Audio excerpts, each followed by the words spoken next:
Shalom jemaat yang terkasih di dalam Tuhan Yesus Kristus. Kita patut bersyukur karena pada hari ini kita bisa beribadah. Hari ini adalah 2 hari menjelang Dirgahayu Republik Indonesia ke-76. Hari ini kita akan mengangkat budaya Bali yang adalah salah satu dari keragaman budaya yang ada di negara kita. Dan Bali merupakan konteks di mana gereja kita berada. Mari kita bersama-sama mempersiapkan diri kita untuk mengikuti ibadah pada hari ini.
Jemaat, saya undang untuk bangkit berdiri.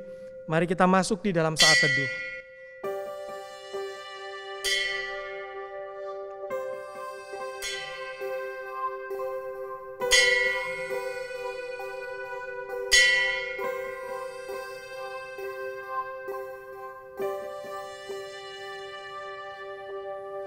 Ibadah pada hari ini dimulai di dalam nama Allah Bapa, Allah Putra, dan Allah Roh Kudus. Kiranya damai sejahtera Allah turun atas kita sekalian. Aku hendak memuji Tuhan pada segala waktu. Puji-pujian kepadanya tetap di dalam mulutku. Karena Tuhan jiwaku bermegah. Biarlah orang-orang yang rendah hati mendengarnya dan bersuka cita. Muliakanlah Tuhan bersama-sama dengan aku. Marilah kita bersama-sama memasyurkan nama-Nya. Mari kita bersama-sama memuliakan, meninggikan Tuhan kita Yesus Kristus. Dia adalah satu-satunya Tuhan yang layak disembah oleh suku-suku bangsa.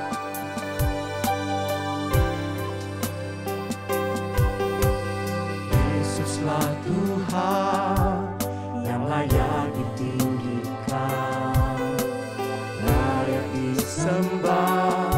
oleh suku-suku bangsa. Dengan darah-Mu Kau telah tebus bangsaku. Genapi Tuhan firman-Mu atas negeriku. Hatiku rindu melihat kemuliaan-Mu. Ku rindu melihat curahan kuasa-Mu. Tanah tercinta negeriku Indonesia. Ku berdoa Indonesia, penuh kemuliaan-Mu Indonesia, bagi kemuliaan-Mu.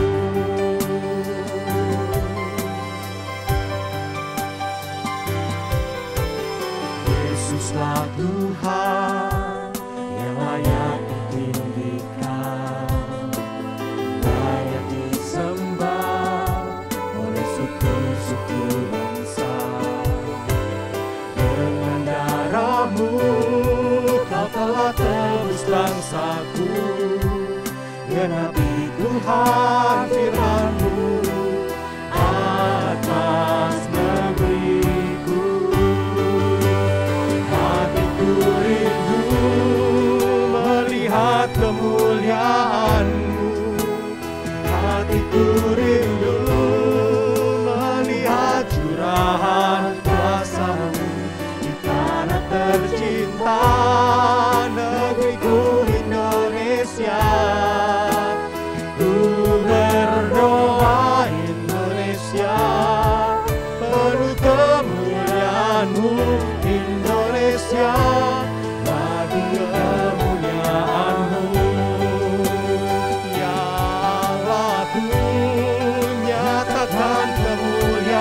kemuliaan-Mu.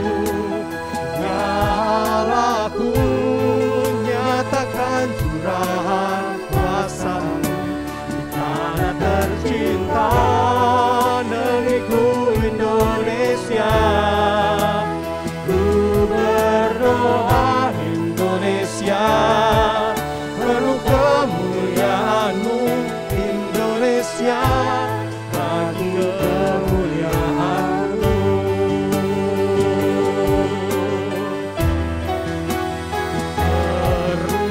Terpujilah Tuhan yang Maha mulia, kemuliaan-Mu di tempat maha tinggi.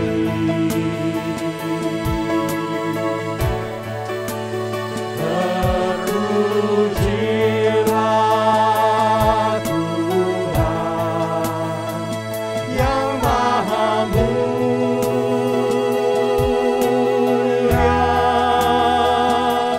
kemuliaan-Mu,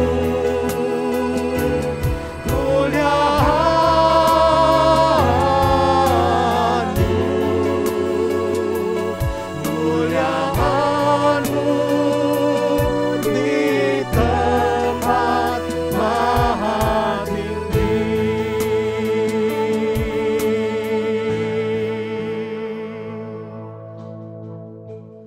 Sungguh ya Tuhan, Engkau adalah Allah yang mulia. Allah yang telah menciptakan kami. Allah yang telah menebus kami. Membebaskan kami dari belenggu dosa.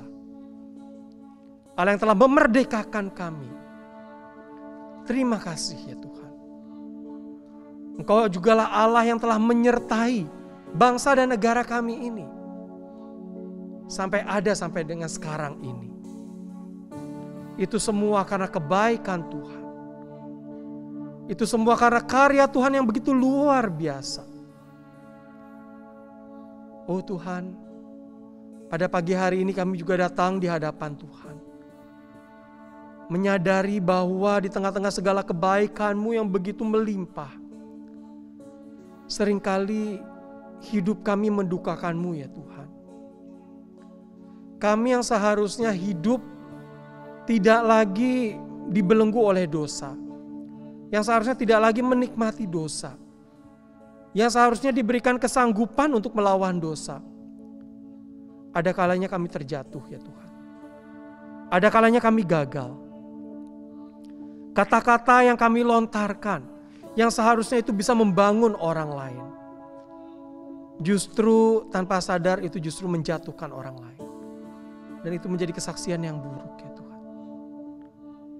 Perbuatan kami, tingkah laku kami,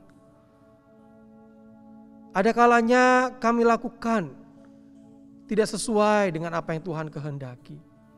Ampuni kami ya Tuhan. Terlebih pikiran kami yang terdalam, yang orang-orang di sekitar kami bisa tidak mengetahuinya. Tetapi di hadapan Tuhan yang Maha Tahu, Engkau mengetahui segala pikiran yang paling buruk yang ada di dalam diri kami. Oh Tuhan, ampunilah kami. Kami datang memohon belas kasihan-Mu. Berkenan kiranya Engkau memulihkan kami. Bangkitkan kami kembali ya Tuhan. Sebagai anak-anak Tuhan yang telah dimenangkan dari belenggu dosa. Ya Tuhan, akhirnya kami juga memohonkan supaya Engkau memimpin menyertai kami di dalam ibadah pada hari ini. Dan biarlah melalui ibadah ini hanya nama Tuhan saja yang diagungkan dan ditinggikan. Di dalam nama Tuhan kami Yesus Kristus kami berdoa. Amin. Jemaat silakan duduk kembali. Kita patut bersyukur kepada Allah karena Ia telah mengaruniakan pengampunannya dan telah membebaskan kita dari belenggu dosa. Seperti yang dikatakan firman Tuhan, syukurlah kepada Allah. Dahulu memang kamu hamba dosa, tetapi sekarang kamu dengan segenap hati telah mentaati pengajaran yang telah diteruskan kepadamu. kamu telah dimerdekakan dari dosa dan menjadi hamba kebenaran. Mari kita bersama-sama dengan penuh ucapan syukur meresponi berita anugerah ini. Kita menyanyikan sebuah lagu pujian yang ditulis oleh seorang putra Bali, Ngiring Megirang. Biarlah lagu ini boleh menjadi ekspresi syukur kita.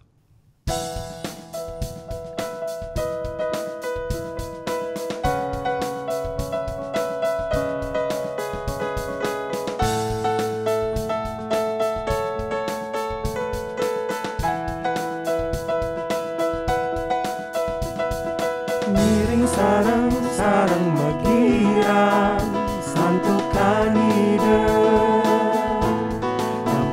yang dosa. Ngiring sarang-sarang Megirang, santukan ide sering raga sami. Ide yang Yesus inaga jurun rayu. Ide yang Yesus sane patut dengan buraya sekancan dosa niraga. Ngiring Megirang, santukan ide lestari niraga.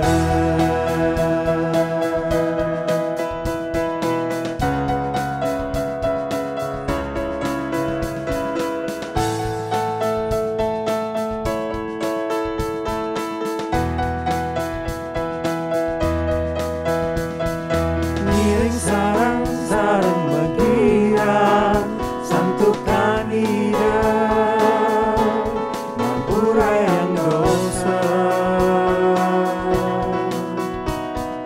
Ngiring sarang-sarang Megirang, santukan ide sering raga sami. Ide yang Yesus jurun rayu. Ide yang Yesus isai patut dengan buraya sekancan dosa niraga. Ngiring Megirang, santukan ide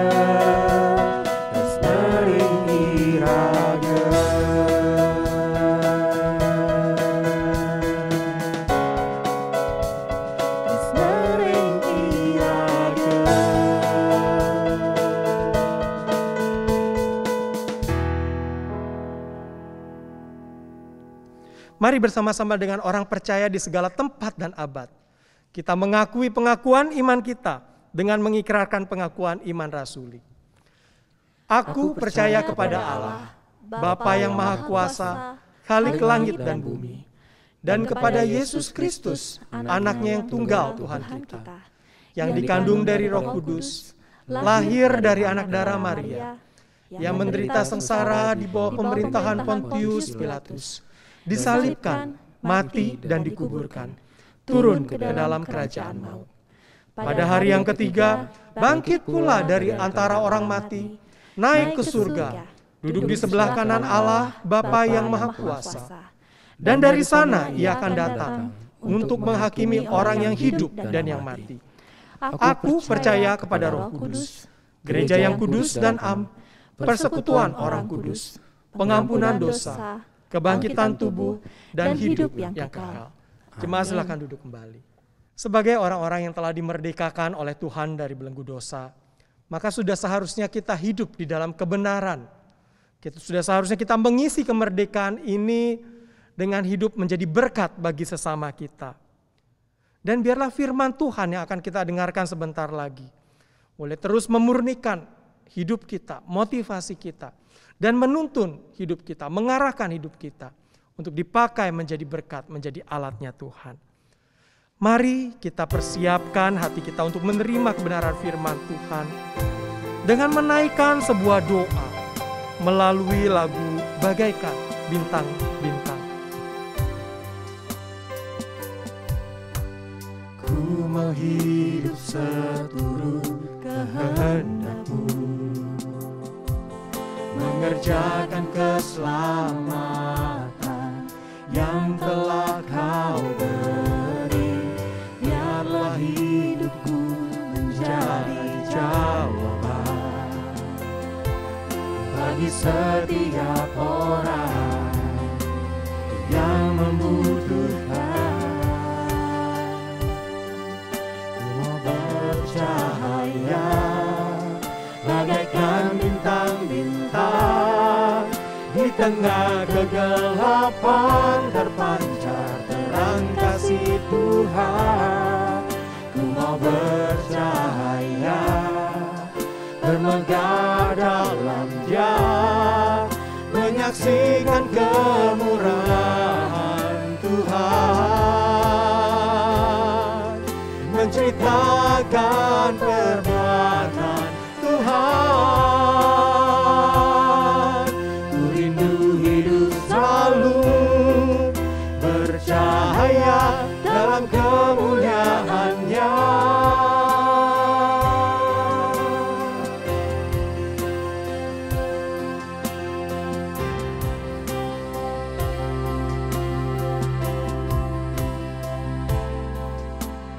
Setiap harga yang harus ku bayar telah menjadikan aku dewasa dalam-Mu. Berikanlah hati-Mu di dalamku, agar hidupku hanya untuk memuliakan-Mu. Bercahaya bagaikan bintang-bintang, di tengah kegelapan terpancar terang kasih Tuhan.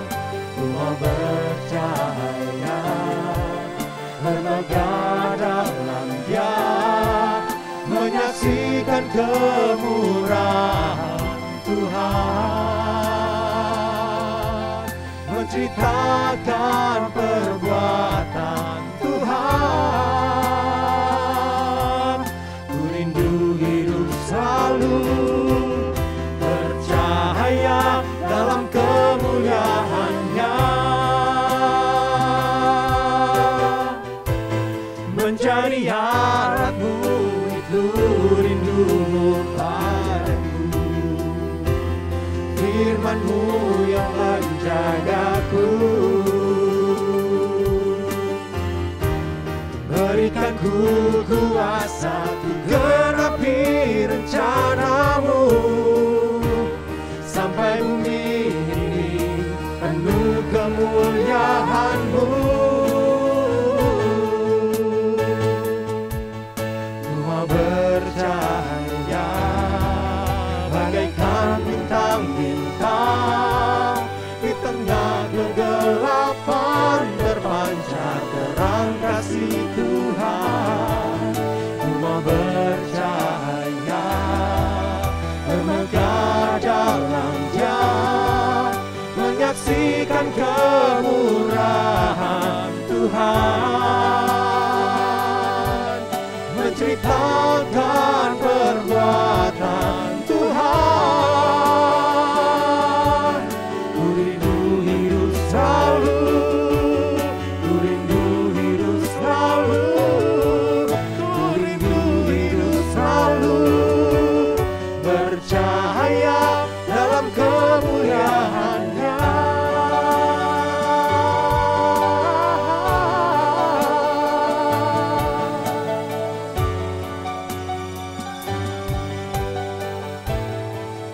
Dalam kemuliaan-Nya.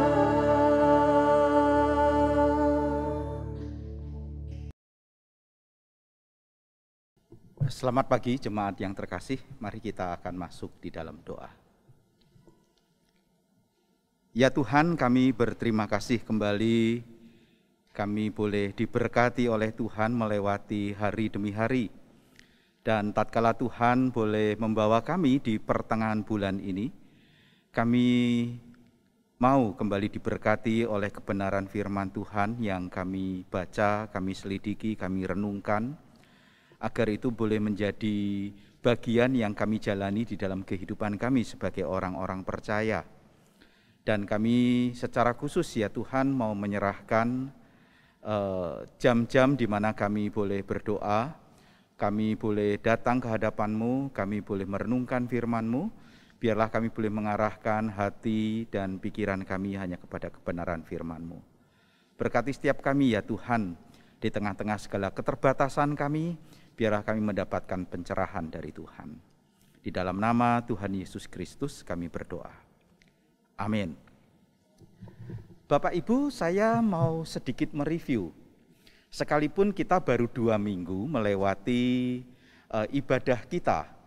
Di dalam ibadah minggu yang pertama bulan Agustus ini, kita membahas tentang kolonialisme sejati, tentang penjajahan dosa. Lalu salah satu hal yang sudah kita belajar bersama-sama, dosa itu memberikan pengaruh yang sangat luar biasa. Khususnya tatkala kita menggunakan perkataan kita, lidah, bibir, mulut kita ini.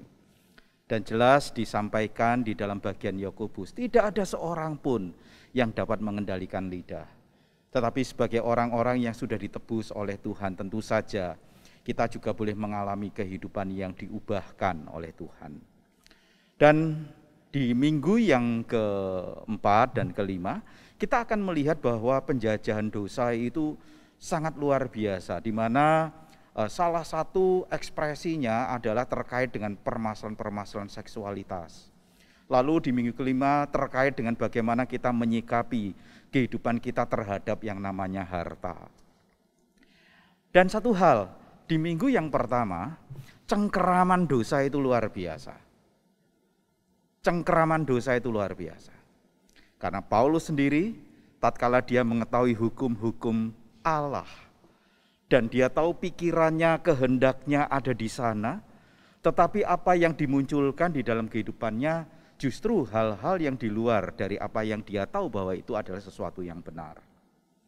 Dan kita melihat bahwa cengkeraman dosa itu begitu luar biasa. Nah, hari ini kita hendak membahas satu tema, yaitu dimerdekakan agar setiap kita ini memerdekakan. Saya ingin mengajak Bapak Ibu kembali melihat di kitab Roma.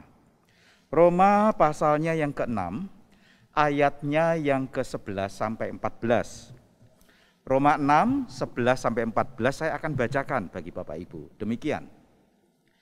Demikianlah hendaknya kamu memandangnya bahwa kamu telah mati bagi dosa, tetapi kamu hidup bagi Allah dalam Kristus Yesus.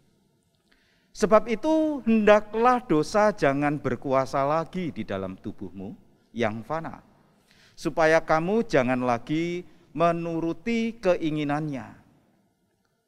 Dan janganlah kamu menyerahkan anggota-anggota tubuhmu kepada dosa untuk dipakai sebagai senjata kelaliman.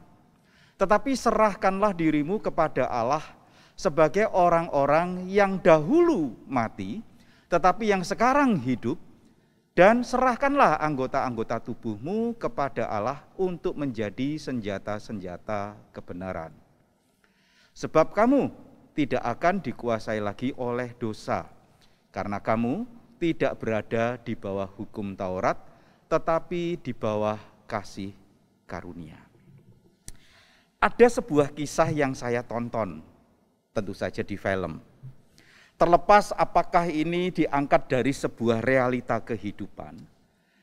Yang inti ceritanya tatkala seseorang pergi ke satu pelosok, ke satu daerah, dia berjumpa dengan orang-orang yang ada di daerah itu penuh dengan ketakutan. Khususnya terhadap kehadiran orang-orang asing, orang-orang baru, orang-orang yang selama ini tidak pernah mereka lihat. Mereka sangat protektif, mereka sangat menjaga diri, mereka sangat hati-hati. Bahkan tidak segan-segan mereka kemudian mengeluarkan senjata untuk memperlengkapi diri mereka untuk mempertahankan dari orang-orang yang hadir di tengah-tengah mereka. Yang singkat cerita, intinya mereka itu adalah orang-orang yang tahu bahwa negaranya itu pernah menghadapi sebuah peperangan. Mereka tahu bahwa negaranya itu pernah menghadapi sebuah pertikaian yang mungkin berkepanjangan. Tetapi orang-orang ini tidak pernah tahu bahwa kemudian katakanlah kemerdekaan atau perdamaian atau kedamaian itu sendiri sesungguhnya sudah terjadi. Tetapi saking mereka itu ada tinggal di satu wilayah yang jauh, yang mereka mungkin pada masa tertentu mereka melarikan diri dan mereka tinggal di satu tempat, mereka tidak tahu bahwa kemerdekaan itu sudah terjadi. Mereka tidak tahu bahwa peradaban sudah berkembang luar biasa. Sementara mereka satu komunitas beranak pinak dan mereka masih hidup dalam ketakutan-ketakutan. Saudara, mungkin kita bisa katakan ini hal yang aneh. Karena proklamasi kemerdekaan atau kemerdekaan yang sudah dikumandangkan itu tidak sampai kepada orang-orang yang berada di dalam wilayah-wilayah tertentu ini. Sehingga mereka tidak pernah mengetahui bahwa diri mereka sudah tinggal di dalam sebuah negara atau wilayah yang sudah damai, yang sudah merdeka. Saudara-saudara, kalau kita melihat dari kisah-kisah seperti itu, mungkin saja di ranah kehidupan kekristenan ini, di ranah kehidupan kita sebagai orang-orang yang sebetulnya mengalami cinta kasih Tuhan, kita belum memiliki sebuah keyakinan yang sungguh-sungguh bahwa kita itu adalah sungguh-sungguh merdeka. Anak itu sudah memerdekakan kita. Kebenaran itu sudah memerdekakan kita. Kristus yang sudah mati satu kali untuk segala dosa kita, sesungguhnya itu sudah membereskan dosa kita. Tapi kita terus-menerus dilanda oleh kebimbangan dengan sebuah pertanyaan-pertanyaan, apakah aku sudah sungguh-sungguh dimerdekakan? Apakah sungguh-sungguh aku ini sudah merdeka dari dosa? Kebimbangan-kebimbangan yang senantiasa membuka diri justru terhadap keraguan-raguan. Dan dalam keraguan-raguan itu tidak bisa mempercayai sepenuhnya apa yang dikerjakan oleh Tuhan di dalam Yesus Kristus. Mungkin saja dia masih berpikir dengan cara A, cara B, melakukan hal A dan hal B, agar kita mengalami kemerdekaan. Dan di dalam celah-celah seperti itu tipu daya iblis yang menggunakan kuasa dosa ingin senantiasa menarik kembali orang-orang yang sudah mengalami cinta kasih Tuhan. Itu bisa terjadi secara bebas. Bapak Ibu, tadi di ayat yang pertama kali kita baca, dikatakan demikianlah hendaknya kamu memandangnya, bahwa kamu telah mati bagi dosa, tetapi kamu hidup bagi Allah dalam Kristus Yesus. Hidup yang sekarang kita hidupi ini adalah hidup yang bukan lagi dicengkeram oleh dosa.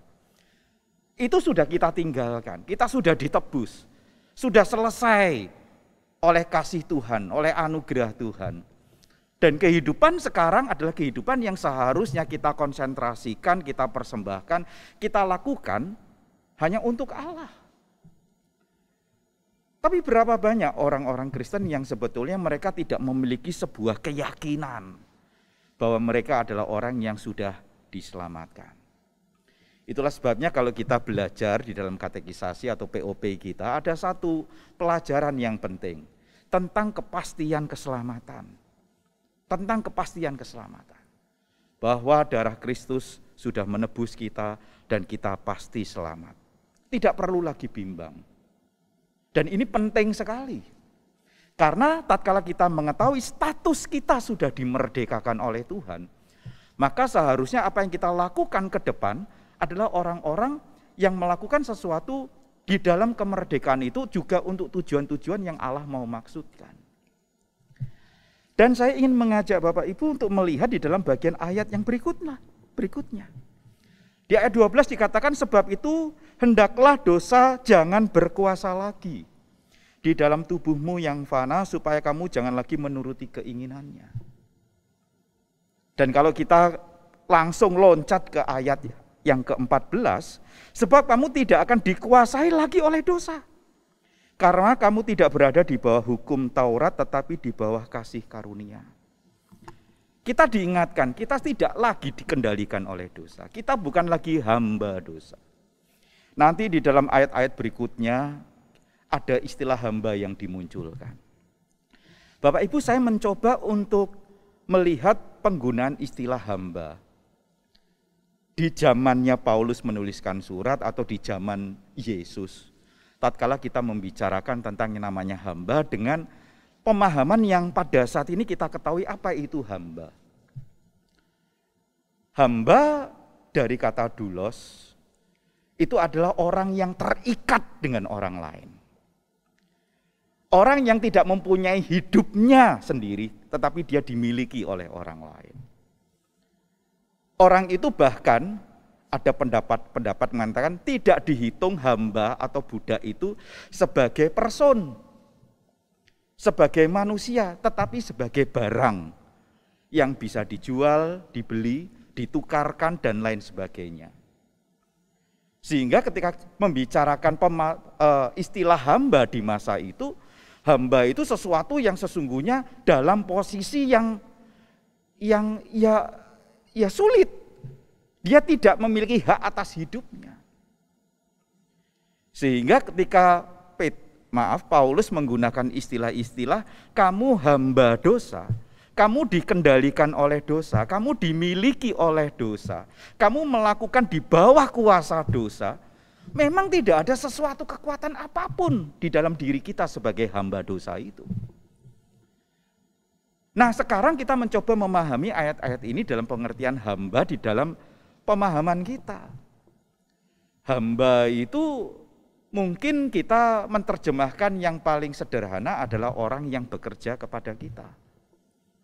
Atau orang yang membantu di rumah kita. Orang yang bekerja dan kemudian mengabdikan diri masuk di dalam sebuah keluarga atau masuk dalam sebuah kumpulan orang-orang. Tetapi di zaman kita ini pramuwisma saja bisa gonta-ganti. Kalau dia sudah rasa tidak senang, dia bisa keluar. Orang yang mengikatkan dirinya dalam sebuah pekerjaan dan dia memiliki bos, kalau dia kemudian rasa tidak cocok, ya dia bisa melepaskan diri. Yang seolah-olah pengertian hamba pada saat ini sesuatu yang tidak terlalu mengikat. Kalau kita mau melepaskan diri dari sebuah ikatan kerja atau dalam sebuah ikatan perhambaan dalam pengertian secara modern pada saat ini, itu bukan sesuatu yang luar biasa yang mengikat diri kita. Bapak Ibu, nampaknya ada sesuatu yang perlu untuk kita cocokkan pemahaman ini. Jadi ketika kita membicarakan penggunaan istilah hamba dosa, pakailah apa yang difahami oleh Paulus di dalam konteksnya. Di mana seseorang tidak memiliki kekuatan kuasa untuk mengendalikan dirinya. Dia tidak pernah memiliki hak atas dirinya. Semua di bawah cengkeraman dari dosa. Dan itu dikatakan di ayat 12 dan ayat 14. Bahwa dosa itu tidak lagi berkuasa. Kamu sekarang tidak di bawah hukum dosa itu, tetapi di bawah hukum kasih karunia. Kasih karunia di dalam Allah melalui Yesus Kristus yang menganugerahkan kepada kita sebuah kemerdekaan. Untuk memastikan diri kita sebagai orang yang sungguh-sungguh dimerdekakan itu penting. Mengapa? Karena ketika kita sadar kita memiliki status yang sudah dimerdekakan oleh Tuhan, kita semakin menyadari anugerah Tuhan itu begitu luar biasa. Tetapi tidak berhenti sampai di sini. Kita selalu melihat ada sebuah hubungan. Orang-orang yang sudah dipanggil oleh Tuhan untuk dimerdekakan selalu memiliki tugas tanggung jawab untuk memerdekakan orang lain. Untuk memerdekakan orang lain. Yang artinya kita bisa dipakai oleh Tuhan sebagai orang-orang yang membawa amanat dan mandat Tuhan hadir di tengah-tengah kehidupan kita ini untuk memberitakan kabar kemerdekaan itu. Bahkan untuk mengajak mereka menikmati kebenaran itu. kemerdekaan itu. Sekalipun yang nanti akan memerdekakan mereka adalah anak itu sendiri melalui karya Roh Kudus yang memutarbalikkan hati yang memberontak itu menjadi percaya kepada Tuhan. Saya ingin lebih memusatkan bahasan kita pada minggu ini, yaitu di ayat yang ke-13. Di ayat ke-13 digunakan istilah-istilah yaitu senjata. Ya.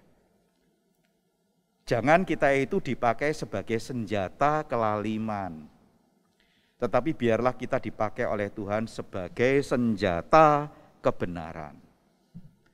Nah, perkataan senjata ini dalam bahasa lain artinya itu alat. Atau artinya adalah instrumen.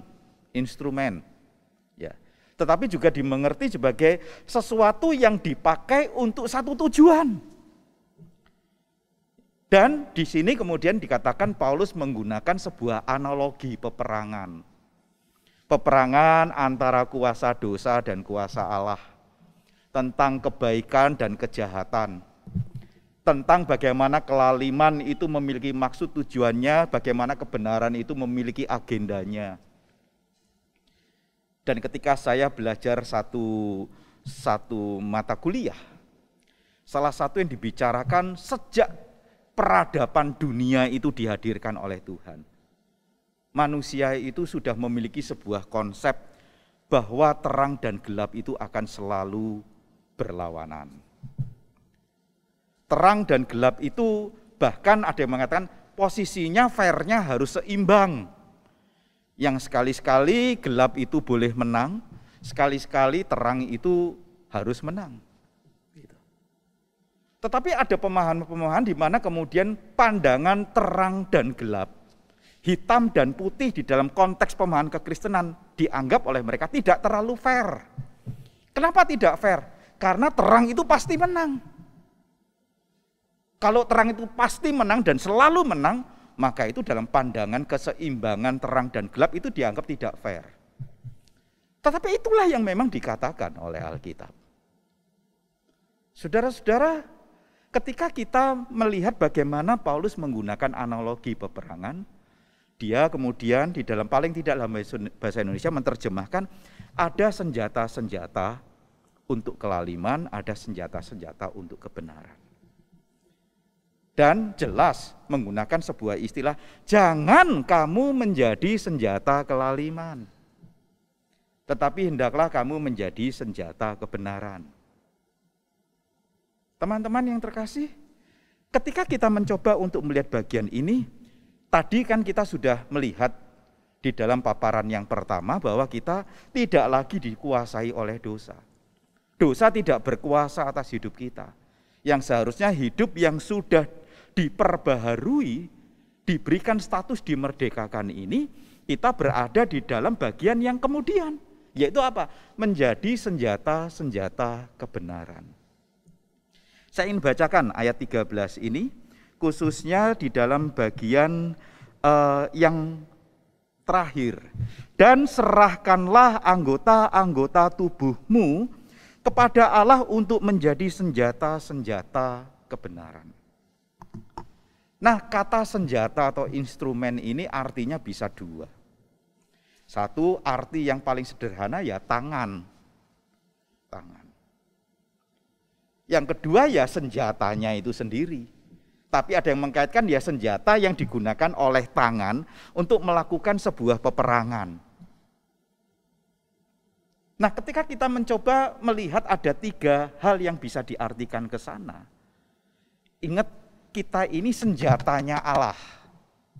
Kalau kita ini senjatanya Allah, maka yang pegang senjata itu siapa? Yang pegang senjata ya tangannya Allah. Yang pegang senjata ya tangannya Allah. Dan Allah kemudian menggunakan diri kita sebagai senjatanya untuk memenangkan peperangan, memerdekakan orang lain. Tetapi tatkala kemudian kita mengartikan bukan senjatanya, tetapi adalah tangannya, maka ada yang mengartikan kita ini seperti tangan kanan Allah, perpanjangan tangan Allah. tatkala Allah itu ingin menyatakan kebenaran, menjangkau orang-orang yang hidup terbelenggu, Allah mau menggunakan kita ini sebagai tangannya dalam kebenaran itu untuk membebaskan mereka. Dan kita bisa kembali kepada bagian yang kita renungkan dalam doa Rebo, yaitu kebenaran yang benar-benar bisa memerdekakan kita. Kita ini dimerdekakan oleh kebenaran. Bapak Ibu, maka ketika kita melihat kata senjata kebenaran ini, maka itu tidak bisa dilepaskan senjata kebenaran itu dari pribadi Allah. Dari pribadi Allah yang adalah kebenaran, yang akan memakai kita sebagai senjatanya, dan Allah yang perkasa tangannya itu akan menggunakan kita untuk memenangkan peperangan itu. Atau kita dipakai sebagai rekan kerja, kita sebagai tangan Allah atau istilah perpanjangan tangan Allah untuk menjadi senjatanya memenangkan peperangan itu. Nah, sekarang bagaimana kita mengartikan kita itu menyerahkan diri kita sebagai anggota tubuh, menyerahkan anggota-anggota tubuh kita kepada Allah untuk menjadi senjata-senjata kebenaran. Artinya keseluruhan kehidupan kita itu bisa dipakai oleh Tuhan. Keseluruhan itu apa? Keseluruhan itu ya kalau kita bicarakan dalam konteks yang kita bicara di Agustus ini, mulailah ketika hidup kita diperbaharui oleh Tuhan, hati kita diperbaharui, pikiran-pikiran kita diperbaharui. Tuhan bisa menggunakan pikiran dan hati kita yang sudah diperbaharui ini boleh menjadi senjata kebenaran Allah. Untuk menyampaikan hal yang benar, untuk lebih mengasihi dengan sungguh-sungguh.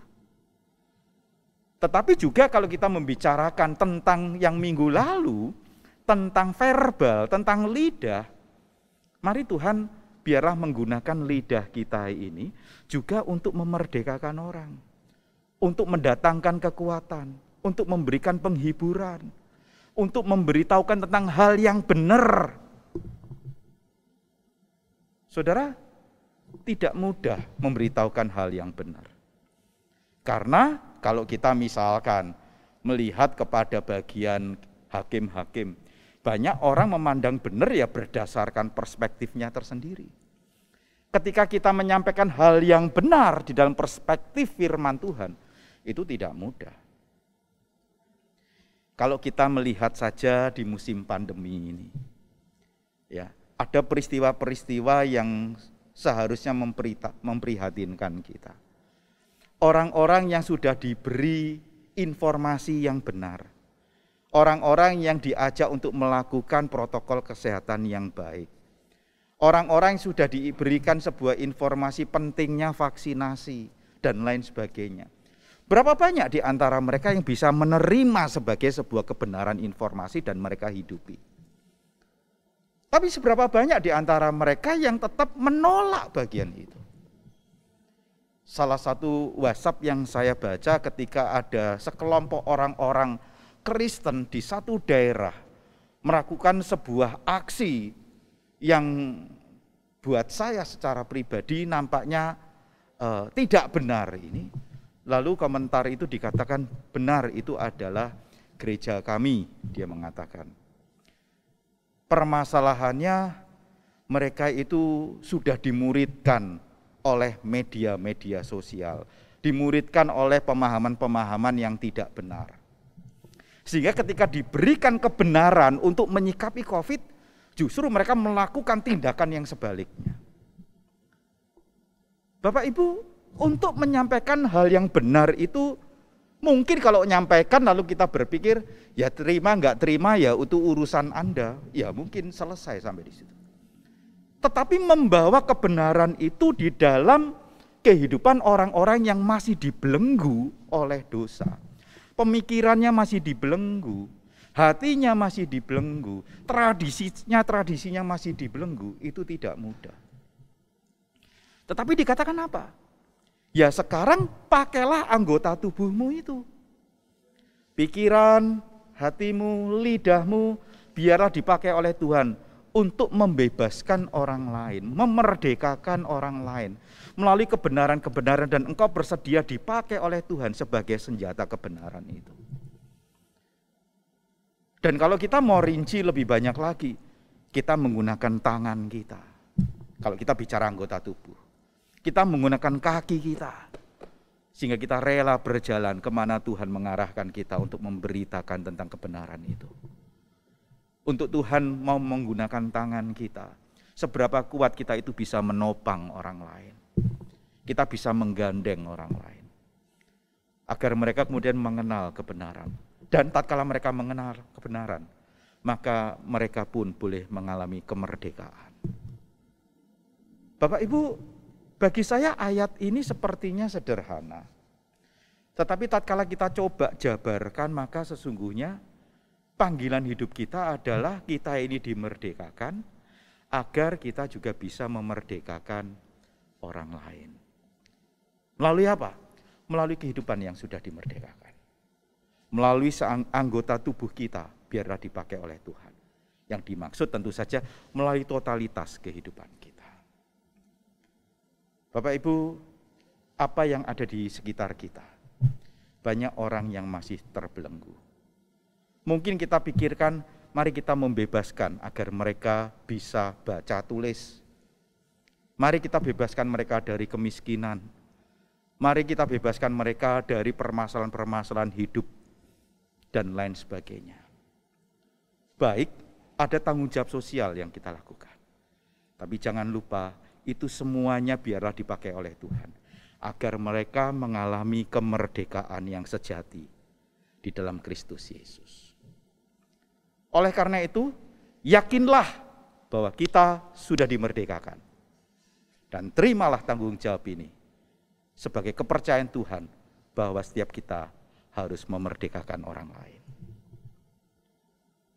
Dan jangan pernah berpikir karena kita memiliki sesuatu. Tapi terimalah sebagai salah satu tafsiran tadi. Kita ini senjata, tetapi lengan Allah lah yang akan menggerakkan diri kita. Yang akan melindungi kita, akan menolong kita. Tuhan Yesus memberkati.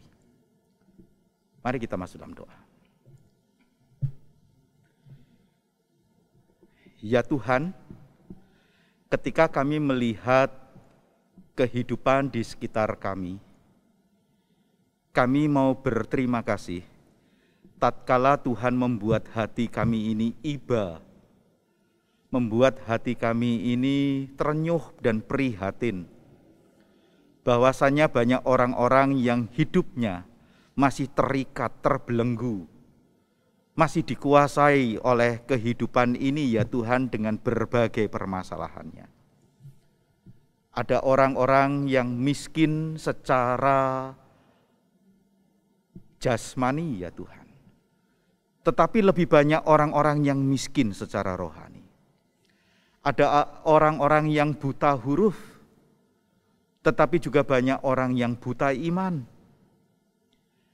Banyak orang yang lumpuh, yang mereka dengan sakit penyakit tidak mampu melakukan berbagai aktivitas yang bebas seperti kami yang sehat. Tetapi terlalu banyak orang-orang yang lumpuh rohani ya Tuhan, yang mereka tidak bisa menghampiri kehadiran Tuhan yang kudus itu.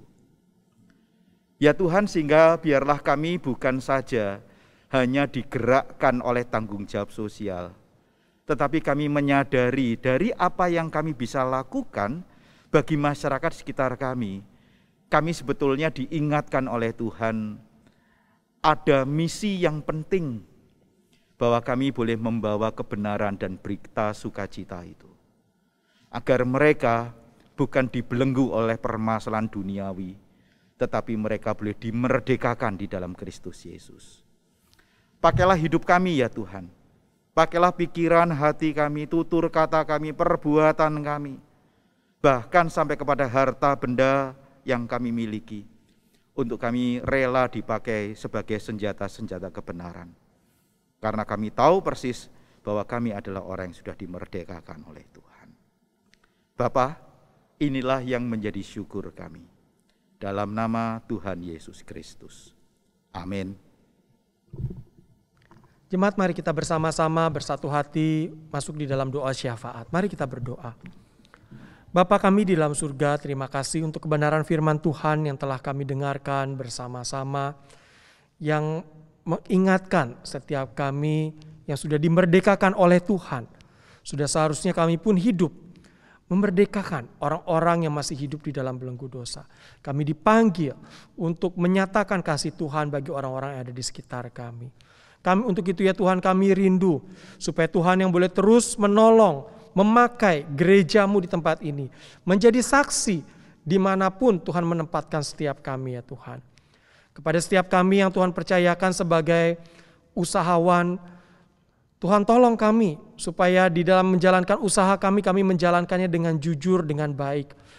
Orang-orang yang bekerja sama dengan kami akhirnya juga boleh mengalami akan kebaikan Tuhan itu.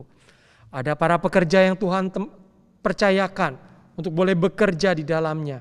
Juga Tuhan tolong berikan hikmat kepada setiap kami untuk boleh menjadi berkat bagi mereka ya Tuhan. Kami juga mau berdoa menyerahkan untuk setiap kami sebagai pekerja-pekerja.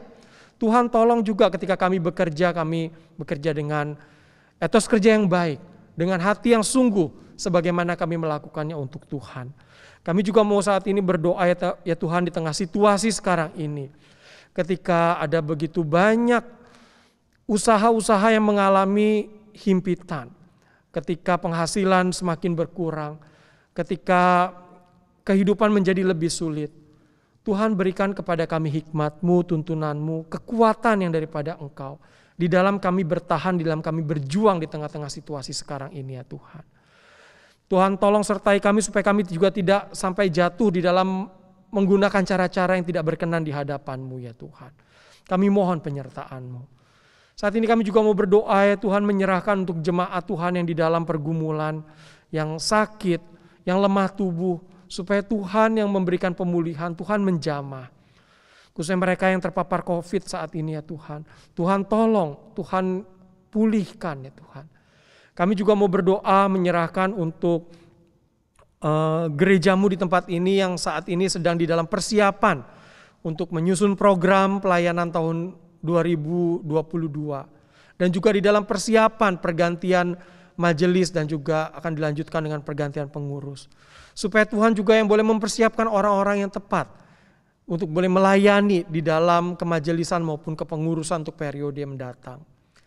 Bapa di dalam surga, saat ini kami juga mau berdoa menyerahkan untuk bangsa dan negara kami. Khususnya di Pulau Bali ini, ketika kami melihat penyebaran COVID masih begitu tinggi. Tuhan tolong supaya kami bisa berbagian bersama-sama di dalam menerapkan setiap protokol kesehatan, setiap peraturan yang sudah ditetapkan oleh pemerintah. Kami boleh berbagian di dalam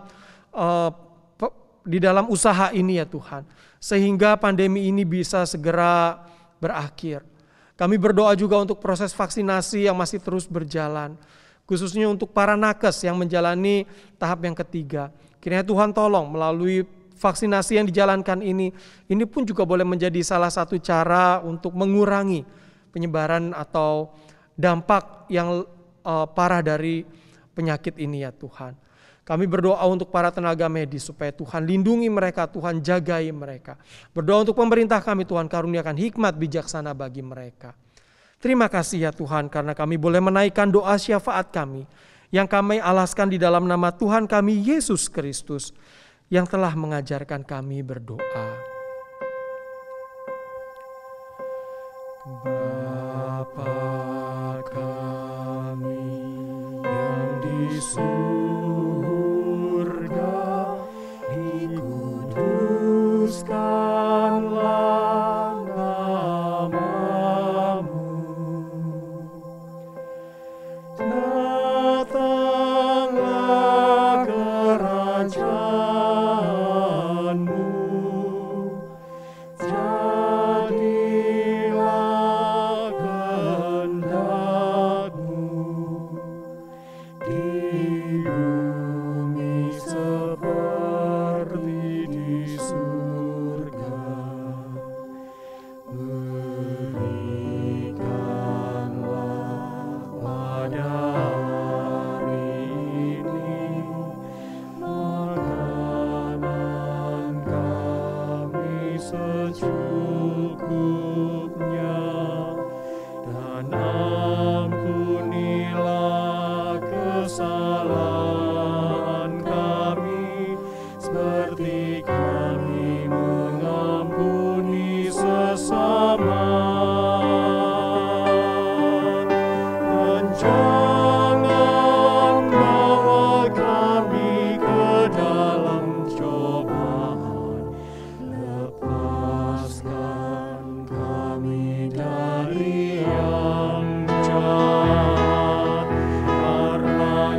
Firman Tuhan telah mengingatkan kita untuk hidup memerdekakan orang lain, menjadi berkat bagi orang lain, bagi sesama kita.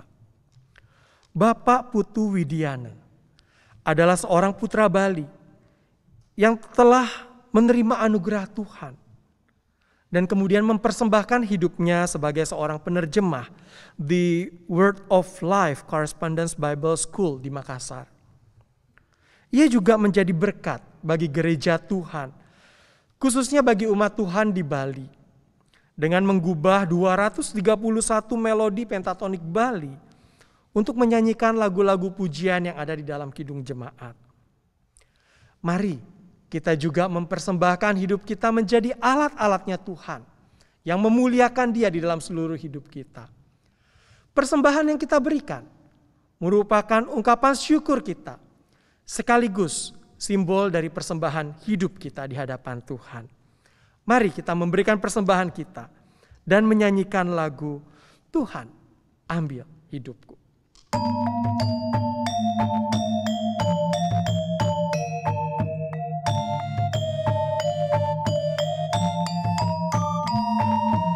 Tuhan, ambil hidupku dan kuduskan bagimu. Pun waktuku pakailah memujimu selamanya, memujimu selamanya. Tanganku gerakkanlah, kasih-Mu pendorongnya, dan jadikan langkahku berkenan kepadamu, berkenan kepadamu. Mari kita bersama-sama bangkit berdiri. Kita menyanyikan baitnya yang ketiga.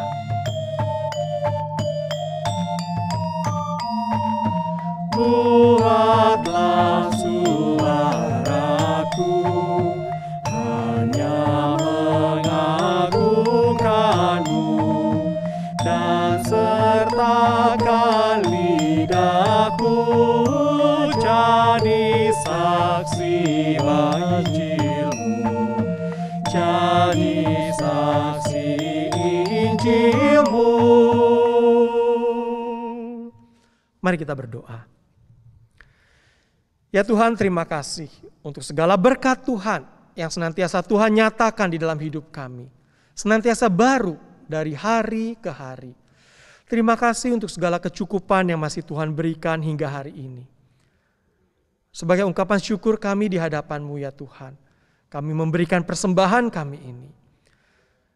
Berkenan kiranya Tuhan menerima uang yang telah kami berikan ini, yang kemudian akan dikelola untuk segala pekerjaan Tuhan melalui gereja Tuhan di tempat ini. Terlebih dari apa yang kami berikan melalui uang ini, kami mau memberikan hidup kami ya Tuhan. Ambillah, pakailah hidup kami untuk menjadi alat-Mu dimanapun kami berada. Kami menjadi saksi Tuhan, kemuliaan Tuhan senantiasa dinyatakan.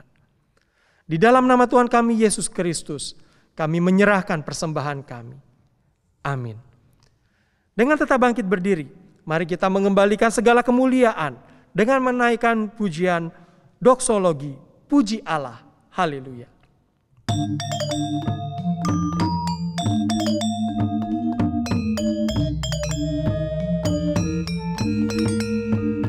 Puji Allah, haleluya. Allah Bapa, haleluya. Allah Putra, haleluya, dan Roh Kudus, haleluya. Puji Allah, haleluya. Allah Bapa, haleluya. Allah Putra, haleluya, dan Roh Kudus, haleluya. Jemaat yang dikasihi oleh Yesus, Kita akan mengakhiri rangkaian ibadah kita pada pagi hari ini. Dan sekali lagi dengarkanlah firman Tuhan. Karena itu pergilah, jadikanlah semua bangsa muridku, dan baptislah mereka dalam nama Bapa dan Anak dan Roh Kudus. Serahkanlah dirimu kepada Allah sebagai orang-orang yang dahulu mati, tetapi yang sekarang hidup, dan serahkanlah anggota-anggota tubuhmu kepada Allah untuk menjadi senjata-senjata kebenaran. Terimalah berkat Tuhan. Damai sejahtera Allah Bapa yang senantiasa memelihara dan tidak pernah meninggalkan perbuatan tangannya, kasih karunia di dalam Yesus Kristus sebagai Tuhan dan Juru Selamat setiap kita orang yang percaya, pertolongan, pimpinan, dan hikmat yang melimpah dari Allah Roh Kudus tercurah bagi kita sekalian mulai dari sekarang sampai selama-lamanya. Amin.